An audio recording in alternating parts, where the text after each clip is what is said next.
This is something that every detective should have: a magnifying glass to see everything up close. For example, it is showing that I have very thick eyebrows.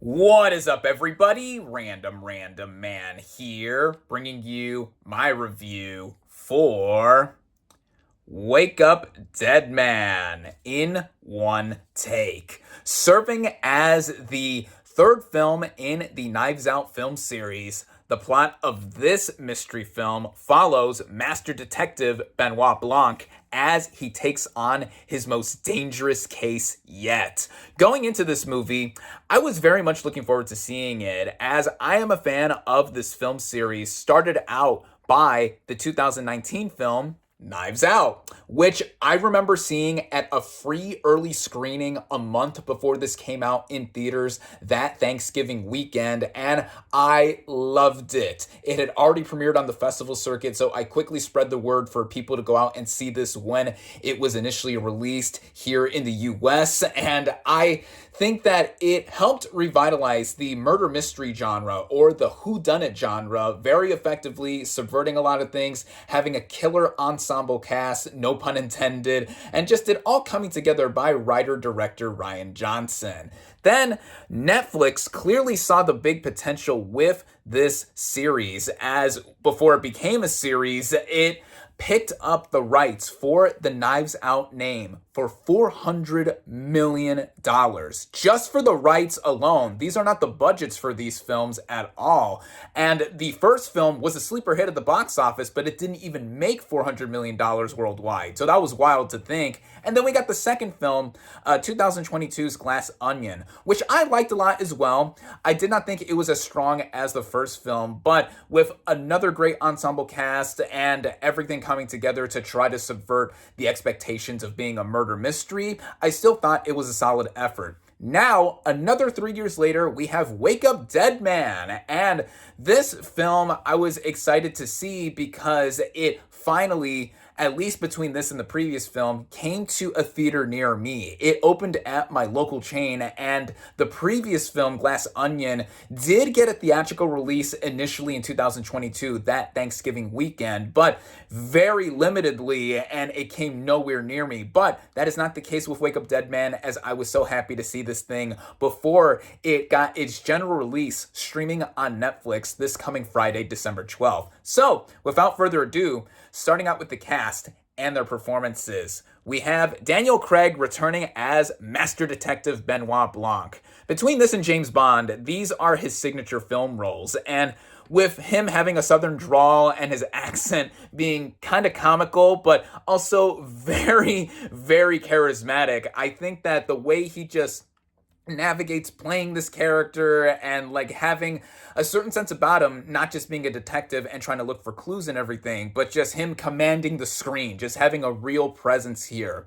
In this film, it is the same as before, except that he is not initially a part of the movie. You see him in the opening frames, but the prominent character in this film is actually played by Josh O'Connor. He plays Reverend Judd, who is a former boxer turned priest who I would say is more of the lead of this film because he has more screen time than just about any other principal character in this film. He is sent by his bishop, played by Jeffrey Wright, to another church after he has an altercation with another priest, and he is discovering how the town that he has been relocated into has a bunch of close-knit connections and some secrets underneath. And O'Connor, I think, really helps lead this film on. Him and Daniel Craig, of course, are basically two-handing this film after Craig does come into the picture, but O'Connor has a lot of demons inside him. What with his former tendency to fight, him trying to repress all of that, and also him really trying to be a good preacher or priest and dealing with the town that he is in and all of the locals that are in this close-knit community. O'Connor really is further proving why he is an actor to watch of his generation. Then we have a lot of other players here with the ensemble. Josh Brolin plays Wicks, who is the priest of this church that O'Connor's character Judd is going to, and he has a very fiery or inflammatory view in the way that he preaches to his whole audience and everything like that. So seeing him here, with long scraggly hair and a long scruffy beard and just the way he is just composing himself is interesting to see. I mean, Josh Brolin is always a class act here, so the screen time that we got with him was just always awesome. Glenn Close plays the right-hand woman to Wix and does just about everything in this church, from doing the number crunching to playing the organ, all that stuff. I mean, another class act here. We have Glenn Close, who is just somebody that really helps command the screen as well, too, whenever she has prominent screen time. And a lot of other people here as well, too. Kaylee Spaney plays a disabled former cellist. Daryl McCormick plays an influencer and wannabe politician. Kerry Washington plays a lawyer. Mila Kunis plays the local chief of police. Thomas Hayden Church plays the groundskeeper and also the wife to Glenn Close's character. Andrew Scott plays a best-selling author, and I feel like I'm missing a bunch of other people as well too. But with those principal characters, at least those who I was able to remember from this just quick onset of me filming this review, I think that they all stand out in more ways than one. And even with the star power of this movie not being as huge as the previous two films, I think that works in this movie's favor because this gets me into the writing and directing. Now, Rian Johnson returns here to write and direct this film like he did with the previous three films. He previously got Oscar nominations for writing the other two Knives Out films, Best Original Screenplay for the first film and Best Adapted Screenplay for the second film. And I think that here, having the focus be on Josh O'Connor's character initially, and him learning about this community and just how this whole church functions, it gave a lot of setup that had me intrigued as to what would happen with one of the eventual principal characters ended up being dead, being murdered, and O'Connor's character is quickly blamed for it because he was in the church at the time with everyone else, but it was also the last person to see this person who ended up being killed. And I think with that, it helps keep on the trend that these movies are doing in being murder mystery films, but also having us give a character a lot of screen time alongside the master detective himself, Benoit Blanc. In the first film, it was Ana de Armas. In the second film, it was Janelle Monáe. And again, now it is Josh O'Connor. And I think with all of that too, this is a darker movie than the previous films. The previous films had a light tone and feel to them, but also had an aura of seriousness as well that helped get us moving into the narrative, also getting to know each of the individual characters in moments, so that way we can pick and choose to see who might be the culprit and who might not be the culprit. All around clues and everything else. I mean, the writing and directing by Rian Johnson here is all around top of the line like he has done before. And this location specifically of it taking place in the small town and mostly around this church, the woods surrounding the church and the interiors of the church, it made for a much more gloomy experience watching this film. And also giving us a bunch of visuals here that are in line with the previous films too. There's a lot of ways that we see the film really also express the spirituality within, given the whole religious angle in it taking place in a church, and the main struggle that the character of Judd has in just being somebody who wants to be the best that he can, but also a murder happening and, everything is stacked up against him. But I think that is what further helps out here because the movie's not banging you over the head with its messaging. It's just using it as a thematic element to help out this one character and also Benoit Blanc trying to figure out the case too.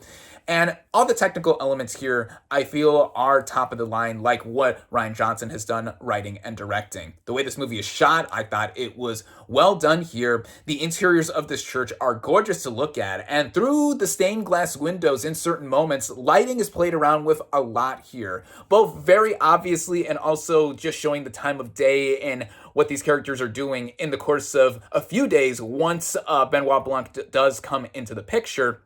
And I think that also the way it moves, the film runs at nearly 2.5 hours. And did the movie necessarily need to be that long? No, but I while watching this movie in the moment was feeling like I was just going in like with the other two films in getting all of the intrigue, a lot of laughs as well too. The movie excels at comedy like at the previous films in what they were doing at the core of their narratives, and me and my audience were laughing at a lot of like certain reveals or like certain humorous moments and chunks here and there. That is why I was so happy to see this thing in a theater too. One, because I always try to see every movie available in a theater, and two, having a communal experience like this with a mystery film and getting a bunch of reactions from the audience is always great to see and enhancing the experience overall here. And the way it's cut, the way it moves all together, and yeah, again, the look of this movie, it goes back to the more fall or autumn type feel that the first film had. The second film took place on this lavish island in this very big manor, which I thought was a nice change of pace, but here going back into something similar like that around this giant structure and it being within this small town, I thought it was more fitting for what we have seen before in this franchise. And having all of the reveals, all the certain twists and turns that the movie's going for, it helped me keep getting into the narrative. And by the time all is revealed in the final minutes or moments of the movie, I thought that it really did keep me up with how I was trying to see if everything from before was picked up on or just coming together full circle. But I will say, in comparison to the other Knives Out films, from what I recall, I think that it was excessively expository in some ways, because it's like, okay, this is the longest for sure in terms of explanations as to like why the characters did certain things and how it all came together. So it's like, okay, there are certain details from the beginning that are dropped with the backstory of these characters in the town that are there, and then eventually it comes back together for the reveal and everything. So it's like, okay, there was that, and it was running a little long, like I said, with the running time and just with the explanation of everything. But in the moment of me watching it, I was so into it because I was like, aha, and certain moments that went in between that made me go, okay, so this is how it's all coming together and what the real motives are and everything. But it's something that I noticed. But with how consistent this film is in comparison to the first film, I still thought that it was very good in comparison to the first and second film, I should say. And what would I say in terms of how I would rank this compared to the other Knives Out films? Well, I would say that I like this a bit more than Glass Onion just right off the bat because of how the movie fits tonally and getting into the whole arc of Josh O'Connor's character, Judd. I think that was more engaging than what was in the through line of the previous film. And then I would still say that the first Knives Out film is my favorite of the trilogy so far because of how it really brought back the murder mystery genre into the fold and just had everything come together with the cast and of course Rian Johnson writing and directing. But with Wake Up Dead Man, I expected to like this, but I did not expect this to like, I did not expect to like this film as much as I did, excuse me. This is what I get for doing this in one take.